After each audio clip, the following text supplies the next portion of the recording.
हमारा टॉपिक है प्रत्यय।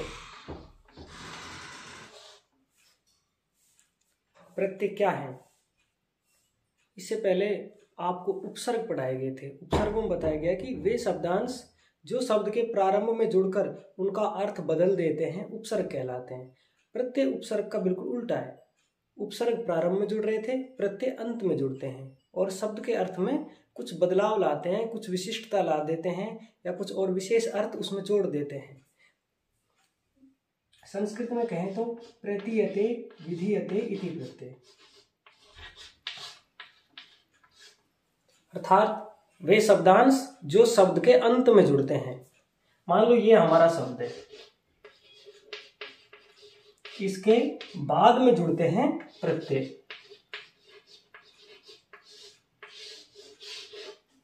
शब्द के अंत में जुड़ने वाले शब्दांशों को प्रत्यय कहते हैं। अर्थात परिभाषा लिखें तो वे शब्दांश, शब्द नहीं है, शब्द के अंश है, इनका खुद का कुछ अर्थ नहीं है, लेकिन शब्दों के साथ जुड़कर अब उनमें अर्थ में बदलाव ला देते हैं। वे शब्दांश जो शब्द के अंत में जुड़ते हैं, सीधी सी परिभाषा यही, अंत में जुड़ते हैं, प्रत्यय कहलाते हैं। वे शब्दांश जो शब्द के अंत में जुड़ते हैं प्रत्यय कहलाते हैं। प्रत्यय की परिभाषा हो गई। इसके बाद हम बात करते हैं प्रत्यय कितने प्रकार के होते हैं। प्रत्यय 3 प्रकार के होते हैं।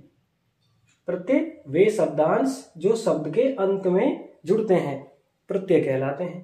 प्रत्यय 3 प्रकार के होते हैं। प्रत्यय 3 प्रकार के होते हैं।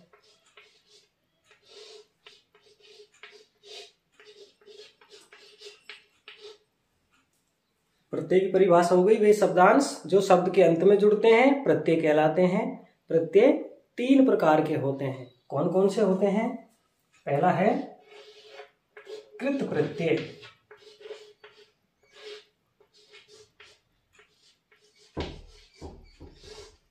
कृत प्रत्यय।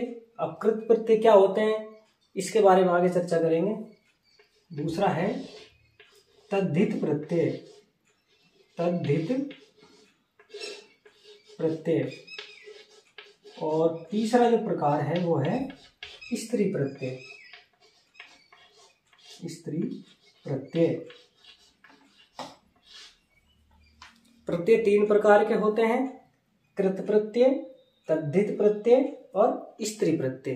कृत प्रत्यय क्या है, तद्धित प्रत्यय क्या है, स्त्री प्रत्यय क्या है, इनका एक प्रकार क्यों बनाया गया है? कृत प्रत्यय वो प्रत्यय हैं जो क्रियाओं के अंत में जुड़ते हैं। किसके साथ जुड़ते हैं? क्रिया, क्रिया के साथ।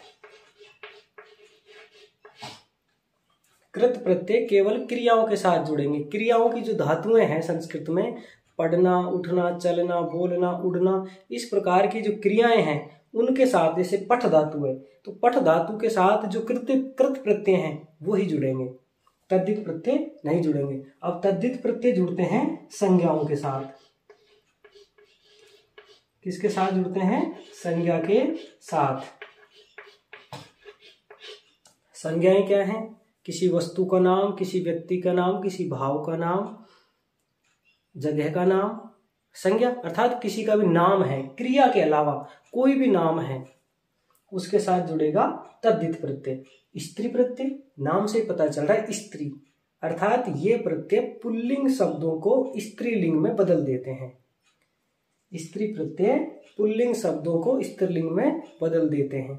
स्त्री प्रत्यय जो कृत प्रत्ययों से बने हुए शब्द हैं उनके साथ भी जुड़ सकते हैं और जो तद्धित प्रत्यय से बने हुए शब्द हैं उनके साथ भी जुड़ सकते हैं। स्त्री प्रत्यय दोनों के साथ जुड़ सकते हैं, कृत क्रियाओं के साथ भी और संज्ञाओं के साथ भी।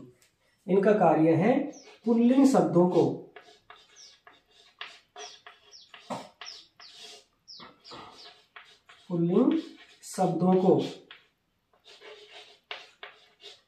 स्त्रीलिंग में बदलना।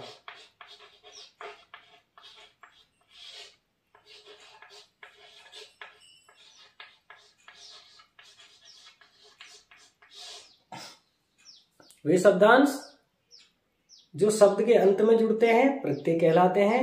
प्रत्यय 3 प्रकार के होते हैं, कृत प्रत्यय, तद्धित प्रत्यय, स्त्री प्रत्यय। कृत प्रत्यय वे प्रत्यय हैं जो क्रियाओं के साथ में जुड़ते हैं। क्रिया को, जो मूल क्रिया है उसको संस्कृत में क्या कहते हैं? धातु।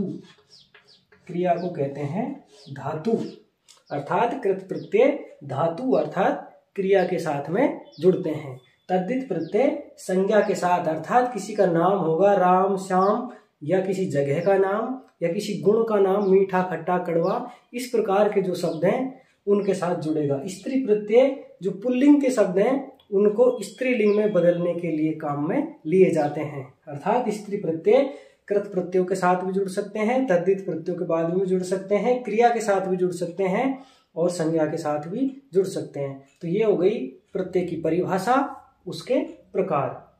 संस्कृत में प्रत्यय की प्रतीयते, विधीयते इति प्रत्यय, अर्थात वे शब्दांश जो शब्द के अंत में जुड़ते हैं प्रत्यय कहलाते हैं। अर्थात जैसे ये हमारा शब्द है, इसके बाद में जुड़ा हुआ ये प्रत्यय है।